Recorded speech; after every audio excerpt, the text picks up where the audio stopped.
This is a production of Cornell University. I am going to walk you through a few different things today. I'm going to talk about the Grow New York program. I believe I am now sharing the presentation that I put together for this. The program's origin, how it operates, what the competition is. I'm going to take a closer look at 3 of our winners that are horticulture adjacent. And then I'm going to additionally talk about a research initiative that we took on this year to add some complexity to the program. It's co-produced with the Center of Excellence for Food and Agriculture at Cornell Agritech, and it's a ground-up report on what the common constraints are felt by growers and producers here in New York State of high commodity or emerging crops. So first, what is Grow New York? Grow New York is a program that is built around a business competition that's intended to attract innovation at all points in the agri-food system to our region. So everything from very far upstream farm operations technologies down to a consumer packaged good like a granola bar that you would walk into a supermarket and pull off of a shelf. It's global in that we're trying to attract companies from all over the world, but it's centered right here in our region. And I am the program director. I work for Cornell's Center for Regional Economic Advancement. Cornell executes this program with funding that we receive through Empire State Development.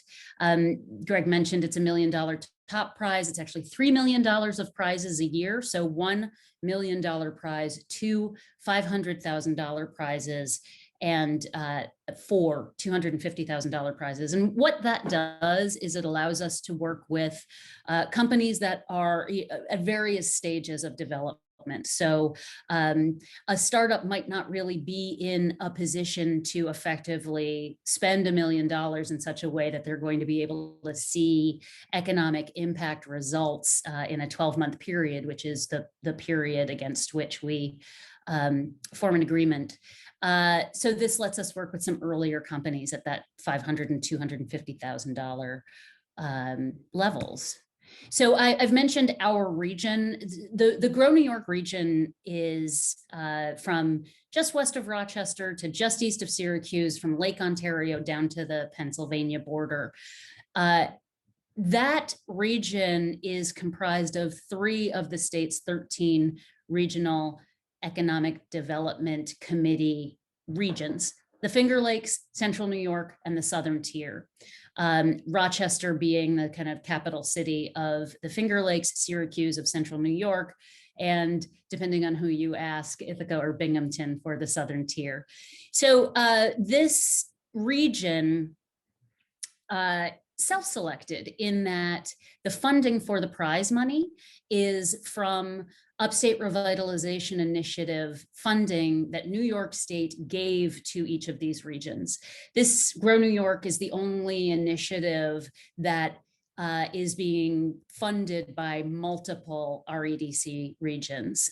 So it's the 3 regions that agreed to collaborate on this project, each put in kitty for that prize money for a 3-year period. I'm actually going to stay there for one moment. The reason for this region being the target area, besides the simple fact that that's where the funding is coming from, has to do with the tradition of agriculture and the strength in food production and distribution that we see in this area. So the Grow New York region is cumulatively home to the largest numbers of jobs in the food and ag sector in New York State. 44% of the state's farms are in this region.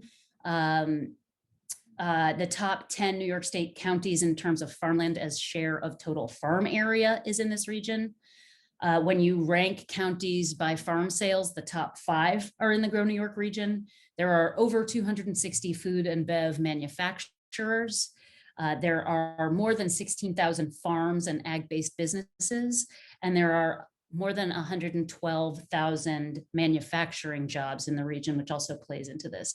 We also have a really brilliant ecosystem for small business incubation in this region. So there are a number of important hubs for entrepreneurial support and nurturance. Incubator Works, which is in Corning. Binghamton has the Startup Suite, which deals with spinoffs from Binghamton University. There's a clean energy incubator in Binghamton, the Kauffman Southern Tier Clean Energy Incubator. Here in Ithaca, we have Rev Ithaca Startup Works, which is a sector agnostic incubator. On campus, we have Praxis, which is high-tech spinoffs. We have the McGovern Center, which is life science spinoffs. Out in Geneva, we have the Cornell Food and Ag Technology Park. We have the Center of Excellence, which I've already mentioned, which includes the Food Venture Center. In Syracuse, there's the Tech Garden, which is a sector agnostic incubator, but which also runs Genius, which is a program specifically for unpersoned aerial vehicles, so drones. And then in Rochester, there's NextCore, which is similarly sector agnostic. They support entrepreneurs of any kind, but they run the Luminate program, which is for optics, photonics, and imaging. So there is this really incredible and diverse, deep support that's available to people that want to start businesses up in the region. Within Cornell, I mentioned Praxis and McGovern. We work closely with the Johnson School, with Agritech, and throughout CALS. We also work with the Center for Digital Ag and Cornell Atkinson. But also within this region are several other research institutions that play a role in the Grow New York program. Rochester Institute of Technology, Lemoyne, Hobart, William Smith, Syracuse, SUNY ESF, SUNY Morrisville, and Binghamton all play a role in helping us help startups that are working in the food and ag space plug into the region and understand why it makes sense for them to locate their businesses here. We also have a really extensive partner group. So this is a slide that we use during the summit that we hold, which I'll say more about in a moment, but these represent our partners, kind of my closest advisors on the program. And what these partners do besides guide and help shape the program is offer advice, networking, and just a variety of different kinds of consideration to the startups that we work with in the Grow New York program. So you get somebody who's working on, a technology that involves food packaging. It only makes sense to work with Wegmans to see if you can kind of pilot that in some of their stores. Or you're looking for space to open your lab. Well, it makes sense to talk to one of the IDAs or the chambers of commerce that are going to have ideas about attractive places, both in terms of your production needs and in terms of economic favorability. So it's a pretty impressive and also expansive group of different kinds of companies that are involved, and they're deeply involved in shaping the program with me. So who can compete in the Grow New York competition? I mentioned that it's food and ag, the entire agri-food system, end to end. In order to apply, you need to be a real company, right? You need to have registered yourself, and you need to be an LLC or a corporate entity. So not-for-profits or other kinds of entities aren't able to apply. The primary reason for that is the prize money, that $1 million top prize, the smaller prizes, that's all structured as an investment that Cornell University is making into the startup. And so we need to be able to get into that kind of agreement. We're looking for companies that have real potential for hockey stick kind of growth. So Greg mentioned my past is working with a lot of smaller producers, farms that are looking to add value to their land through things like craft beverage. smaller hospitality ventures. Those are all really important parts of the, the economic health of our region. But this particular program is for companies that can scale up quickly, where land constraints, production constraints aren't really an issue. That as long as there's the resources to grow, there's the capability to grow at a fast rate. We're also looking for really genuinely unique products and innovations. And we're looking for those companies to be early stage. And what we mean about early stage is we have here 4 different criteria. You have to meet at least 2 of them, right? So you're not decades old, but you are actually out there with more than just an idea or a science experiment. You actually have a product that you can move along with. Your early revenue, maybe you've raised some friends and family investment or seed funding, and you have a leadership team in place that can really move you rapidly towards growth. The applications are judged 2 times. There's an initial judging that takes us from the total applications submitted. Last year, we received 264 applications, and we take that down to a group of 20 finalists that we put through a business development stage. And the criteria that we use in that initial screening has to do with viability, which is to say, what's your business model? How are you going to generate revenue? What is the cost structure that you're looking at? How do we know that you're ready to fulfill on the proposition that you're offering? Team, which is a demonstration of a level of cohesion and completeness and readiness, and also, and this is something that we've articulated a little more clearly and emphatically this year, that your team reflects diversity and inclusion amongst its founders, employees, and advisors to allow you to deliver on your potential. And when you're applying, you have both the opportunity to talk about the diversity that is currently part of your team, but also to talk about how in the next 12 to 18 months, you're going to extend that diversity and increase the inclusion within your company. Customer value. Do people want to buy what you're selling? Is there a market for your product? Agriculture and food innovation. So how are you pushing the state of the art? What is new? And how does your idea or your product or your service contribute to making upstate New York a leader in food and ag innovation? And then finally, the regional job creation piece. So what can you do in terms of creating opportunity direct within your company and indirect? And how is your business relevant to the existing food and ag ecosystem that we have here? So there isn't a residency requirement for Grow New York. We are looking for you to operate in the region, and that can be fairly indirect. We don't care where you get your mail delivered. You don't have to have a headquarters here. You may want to have, for example, a lab, an R&D facility, a manufacturing facility, or you may be partnering extensively with someone, a co-packer, a manufacturing facility, that you're making substantial capital investments that kind of lift the tide overall here in the region. Oh, there we go. So I mentioned that we screened down to a cohort of 20 finalists. Those finalists are put through a business development phase that consists of about 2.5 months. They get identified in September, get assigned a mentor who's a member of the regional, there's someone from within the Finger Lakes, Central New York, or the Southern Tier, who have expertise in entrepreneurship, usually some knowledge either of food production or of agriculture, and are real connectors, right? They're the kinds of people that want to introduce you to everyone they know. And so that's what their job is.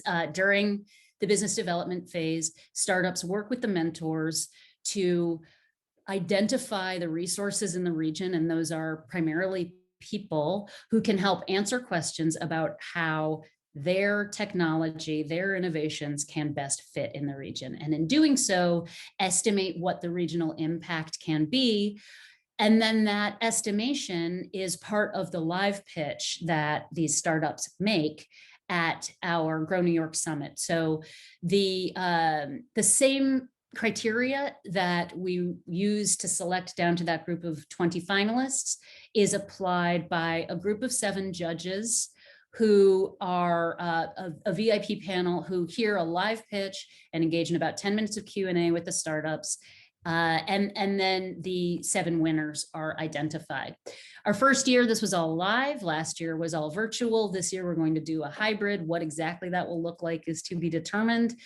I'm hopeful and I think it's a realistic hope that we'll be able to convene the competitors and the judges at minimum, and so have that pitch actually be live and in person, which will be a lot of fun. It's really dynamic when you can see the startups answering those questions in real time.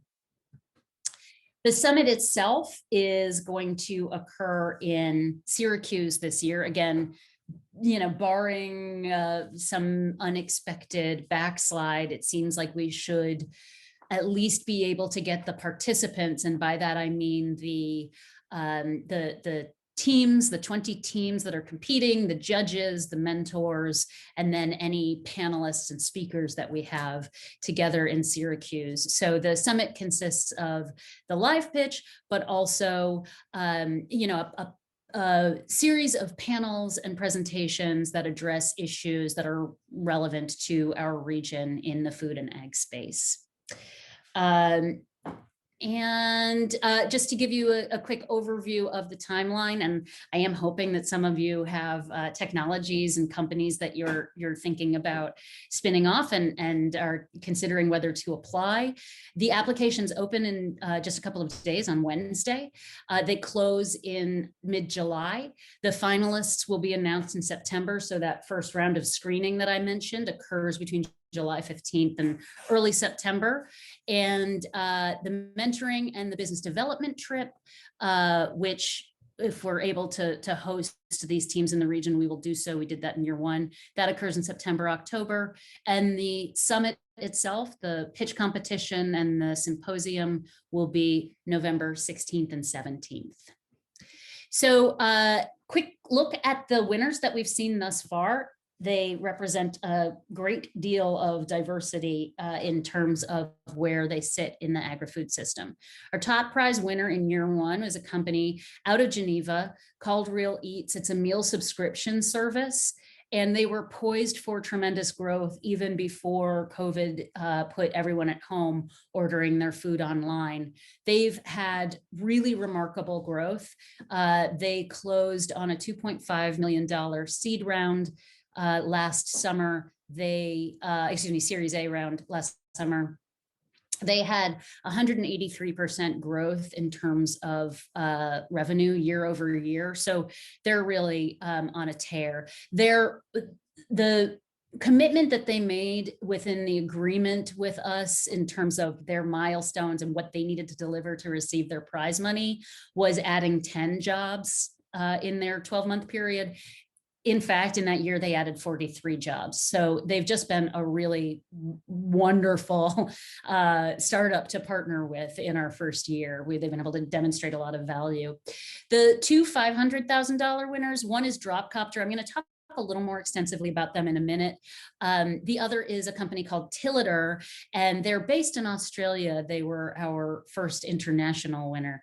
They are working on AI technology that effectively lets you scan at the supermarket checkout, so you don't have to have a sticker that lets you know that it's a Fuji and not a Gala apple, right? The AI technology can just see and assess that. So eliminating the resources of time and material, and nobody likes stickers on their fruit, right? So that's their technology. The 4 $250,000 prize winners are great examples of early companies that have a great deal of potential and needed, this kind of cash influx has been a really important part to them standing up. Capro X upcycles dairy waste specifically from the Greek yogurt production. So the acid whey, that's a byproduct of Greek yogurt, they upcycle that into biofuels and bioplastics. And they have partnered with Burn Dairy for a pilot, and since winning have opened up a lab and hired a couple of folks. Complex, I'm going to go into in a little more depth. The Perfect Granola is a granola company that has a very well-articulated, discrete social mission. They recently, as of just last week, partnered with PepsiCo. So they're able to really expand their kind of one for one, when there's a purchase, then there's a donation approach to getting food into New York City schools. And then Whole Healthy Food, which is a functional ingredient company that has developed an extraction process to get particular kinds of proteins out of, in this case, white kidney beans, but they're looking forward to expanding on their product offerings in the future. Year 2, the top prize winner is a company out of Israel called Seuss. They mitigate male chick culling using sound engineering to transform male eggs into egg-laying females. It's pretty remarkable technology, and it's a reasonable question to say, but Jen, there's no substantial poultry industry in the Grow New York region. Why them?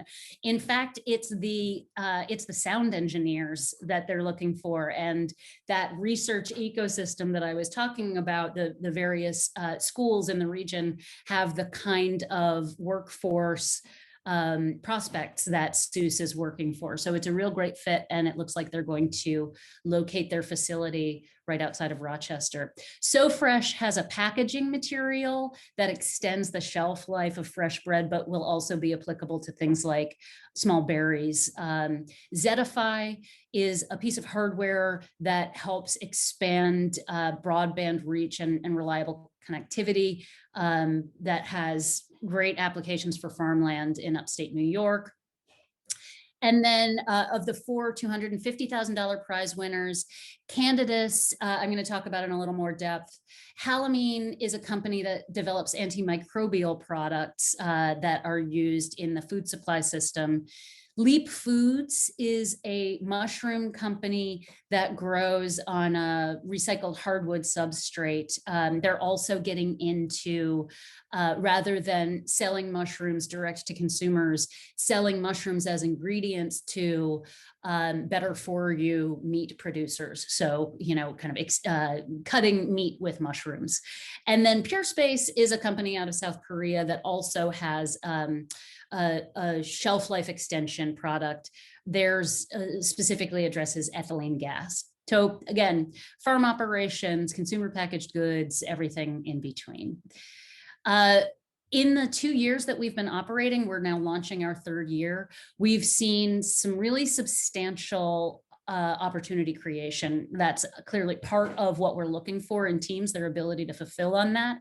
They've done so. So more than 50 direct jobs, hundreds of indirect jobs, a number of commercial leases signed, and especially through the work that Real Eats is doing with local food producers and growers, more than 100 agreements with producers and suppliers. We're seeing innovation across a variety of different sectors in the agri-food system. We're seeing international recognition of the program, which is great, but also it means the region is getting a reputation internationally as a place where exciting things in agriculture and food production are happening. We've had coverage in more than 15 countries that represents six continents. And we're seeing the teams that we've selected grow, fulfill on their agreements with us, but also go on to have really impressive follow-on funding, both from venture capital and from other sources, in particular, the National Science Foundation SBIR grants. We've had a couple of winners land really substantial SBIR grants, and then other funding, USDA grants, et cetera, non-dilutive, funding sources. So $13 million, our year 2 winners were only identified last November. So, we're fewer than 6 months.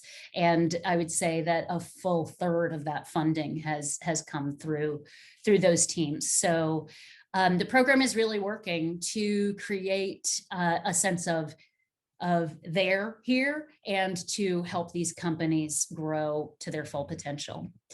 I mentioned looking at a couple of the companies more closely. So Dropcopter, it's aerial pollination. Part of the reason I'm going a little more in depth on these 3 is I invite you to think about your research and how it could be commercialized and how you could stand up a company and maybe join in the competition in coming years. We hope to be renewed for another 3 years initially. So it's envisioned as a 12-year program overall. Bees are declining, expensive. What can drones do? The Dropcopter uses drones to pollinate presently almonds, apples, dates. They're looking forward to other nut and seed crops and other fruit in the future. What is interesting to me is they started off, the drone expertise came far before any kind of experience working in ag. The initial inventor, the founder of the company, first wanted to have a drone delivery system so you could get food and drinks out to folks on golf courses. So it would sort of bring it to you at whatever hole you're at. And there were a variety of issues with that. And he, learning as he had gone to come to Syracuse to do the Genius program I mentioned, which is specifically for unpersoned aerial vehicles. And in being in Syracuse, kind of got some awareness of, agriculture in general, and particularly the apple industry. And so kind of piloted the drone pollination technology in Wayne County. Their treatments increase crop yields considerably. They estimate between 10 and 60%. Their precision flight paths guarantee that pollination occurs more cohesively, and nighttime operation can double the bloom window of trees. So they came, as I said, to Syracuse in October of 2017 as part of the Genius program. They went into residency at the Tech Garden in winter 2018. They competed with us in November 2019. And as of October 2020, they partnered with Blue White Robotics, which is an Israeli company that has opened a branch office here in upstate New York, in central New York. They are looking to offer an autonomy platform for drones and other kind of robotic machinery that integrates multiple types of robots and will, their pitch is that it's like Amazon Web Services, but for mechanical equipment for farms. So non-technical users can access the management console to manage their fleet of drones, or the drones that they're, say, using that belong to Dropcopter. So that partnership's been really productive for Dropcopter. The second team I'm going to talk about is Complex. They're coming out of Cornell. They were originally thinking about an Internet of Things for beekeepers. So how can they help beekeepers manage performance by collecting and analyzing the data of their hives? And it turns out that beekeepers didn't really want that. And that theme of solutions in search of problems is something I'll come to with when I talk about the report that we've put together. But what what they realized was there was a substantial problem, Varroa mites, that they could address and come up with a really high impact company that would help overall bee health. And so they developed this laser technology that zaps Varroa mites off of the backs of bees without hurting the bees. The bees don't love it, but it doesn't kill them. They are still able to go in and out of the hive and on their way. So they developed this idea starting in spring 2018, and they entered the I-Corps program, which is the National Science Foundation's Innovation Corps. CREA, the Center for Regional Economic Advancement that I work with, that's my organization. We run the I-Corps program for Cornell.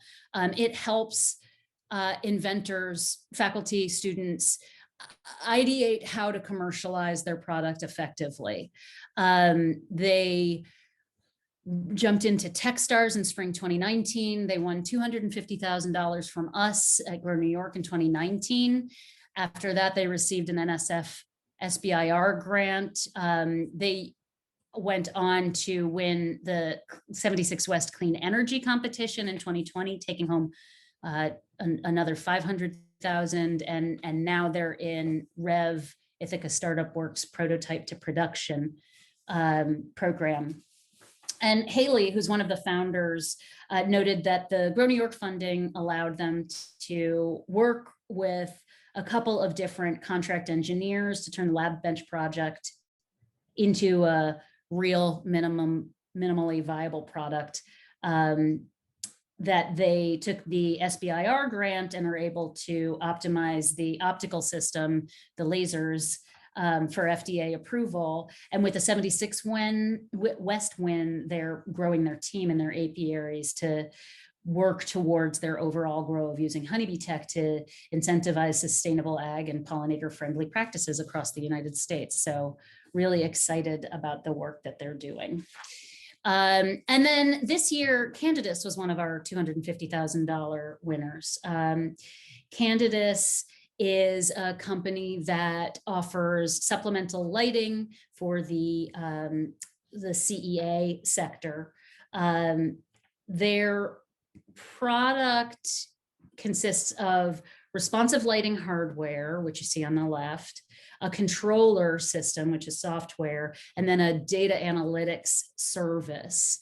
And they're very early. They're a very early stage company. Effectively, what they offer is technology that can say, the sun is shining, we don't need to turn the lights on, it's a little cloudy, let's turn the lights on a little, it's very dark, let's turn those lights way up. And the growers can determine the light requirements, and Candidus controls the hardware so that it meets those light requirements with the kind of minimum use of electricity. And so it offers precise lighting with the greatest efficiency possible. And interestingly, one of the founders is the director of the Greenhouse Lighting and Systems Engineer Glaze Consortium, of which Cornell is a part. So very excited to see how they grow. They are moving their operations up here. They've chosen to relocate entirely from Georgia up here to the Grow New York region. The last thing that I want to talk with you about is, as I said, a report that we're working on within my organization. It started off as an initiative for the Grow New York region, but in partnering with the Center of Excellence, we decided to expand the scope and be New York statewide so that it supported the Center of Excellence's statewide mandate. And our feeling was that by and large, where goes the Grow New York region, so goes the rest of the state in terms of food production and agriculture. There are some outliers there. Obviously, we don't have a robust fishing aquaculture sector here, but other than that, it's pretty relevant to Grow New York. So We wanted to offer something that was an overview of our agri-food system in the region that touches on venture capital trends, themes for innovation, and also reflects the voice of the farmer, so that we can kind of play it out to inventors and investors nationwide to say, anybody's welcome to apply for the Grow New York program, but if you're working in these kinds of technologies or you're interested in investing in these kinds of technologies, look here first. We have some pretty amazing resources to offer you, including $1 million top prize. So the report identifies the themes of innovation that could mitigate, transform, and solve the central issues that are felt by growers here. And we're really hoping that it draws in relevant technologies and investment to address those themes. I already talked about the scope of it, but just to note a little further, it does include some emerging crops, particularly hemp, which is, not one of our top commodities necessarily today, but we see a lot of potential there. Otherwise, it's the top commodities according to national ranking. So we looked at the most frequently cited issues by farmers, which, these were the issues that were repeatedly brought up in a series of over 100 individual interviews.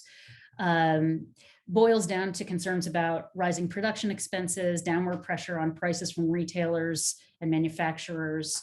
We did see some optimism around from diversified produce farmers with direct-to-consumer retail channels. We saw some growth in organic production, and most of the diversified vegetable and fruit growers, including apple growers, were expanding their organic operations, largely due to the premium they felt they could command in the marketplace for those products. So rising labor costs were the single largest issue, the most frequently cited issue. So it's pushing interest in mechanization and robotics, particularly for large farms and manufacturing facilities. There are some cost concerns for smaller farms. They worry they'll get lost behind as they struggle to afford new equipment and technology. And they cited issues, cited issues like lack of mechanized options for high value crops, and varied ripening times, currently relying on a human eye and judgment. So these are areas that we think technologies would be really well suited in the region. Climate change remains an issue. Most farmers pointed to an increase in weather volatility, injecting uncertainty into the growing season over the past decade, more heavy rains, posing threats to planting and crop yields, wetter, warmer winters, increasing disease and pest pressure, soil erosion, late spring frosts, increasing disease and pest pressure. So there's a sense of evolution about what they anticipate being able to grow, and there'll be a need for innovation to stay in front of those shifts. Noting that the consumer demand for organic is strong. The consumer demand is strong and direct-to-consumer sales are strong, which I'll talk about a little on the next slide. In the Organic Farmers Survey for 2019, New York shows consistent growth over time in the organic sector, ranking 7th in the country for organic sales. And of the state's $5.4 billion in produce sales, 6% of the total is organic product. More and more farmers are shifting there. There's been a 22% increase in organic farmland in New York State from 2016 to 2019.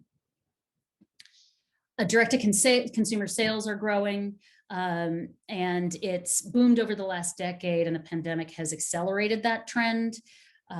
So the share of farms selling direct-to-consumer in New York State is higher than the national average.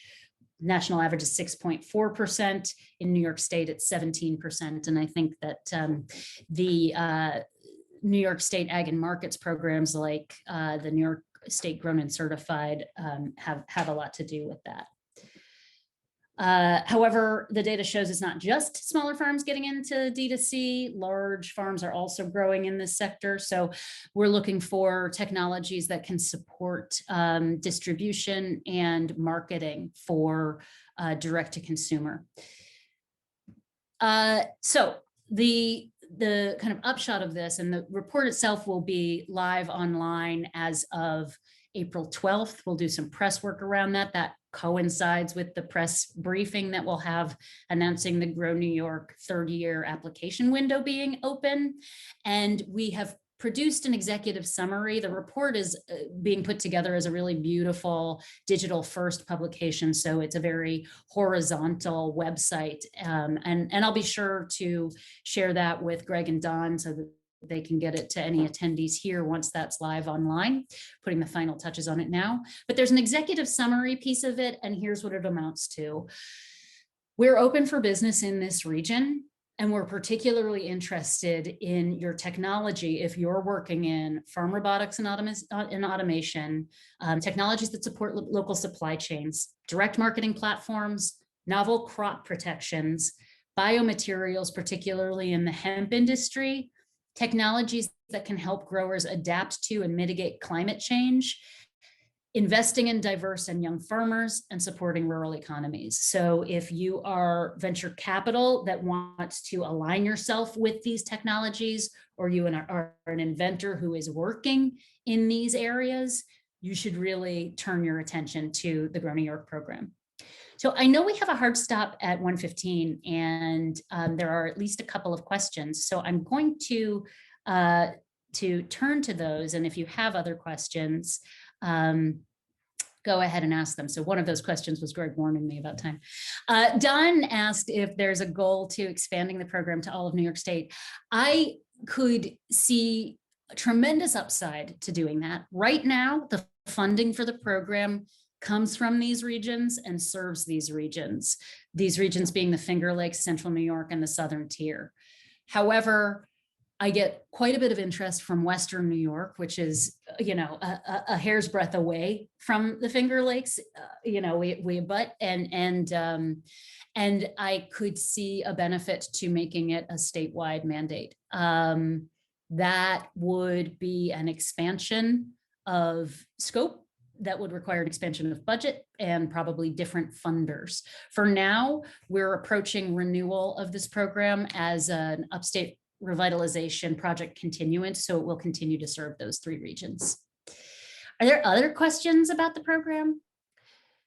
One thing I'll note, my Calendly link is there. So what I can offer is, if you have a question about any of the kind of steps in the life cycle of a company like Complex that I went through, where they start off as a student business, they enter the I-Corps program and are kind of working through NSF to get some commercialization expertise. They enter a napkin to prototype program. They stand up their company, they pitch their business, they win a chunk of money, they go on and apply for SBIR grants.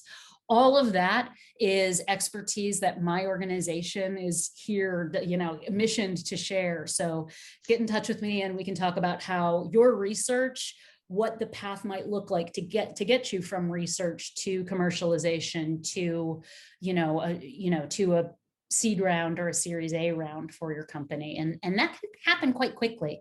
That can go from idea to fully spun out company in a year, if it's something that you want to prioritize. And Jen, I'll just invite anybody who has a question. You can either raise your hand or put something in the chat box and ask that. And Jen, a question for you. So we're mostly researchers on the call today, or on the seminar today. If we have an idea, one of us has an idea, but we don't necessarily have the industry partner, the manufacturing partner. Is that networking something that you help with? Absolutely. Yeah. My organization, the Center for Regional Economic Advancement, is really well suited to help connect you to whatever the kind of co-founder or business expertise that you need to get there would be. I will say too, even if you're not in a place where you're thinking about commercializing your research, I would be really excited to have participation from the folks who have checked this presentation out in the summit this year in November. So I can see that Gary Bergstrom is here. Hello, Gary. Gary was one of our panel moderators last year, put together a really wonderful panel on emerging crops. Would be thrilled to have you participate. If you wanted to have a role in helping shape some of the content that we provide during the program of the summit, please feel free to get in touch with me about that as well.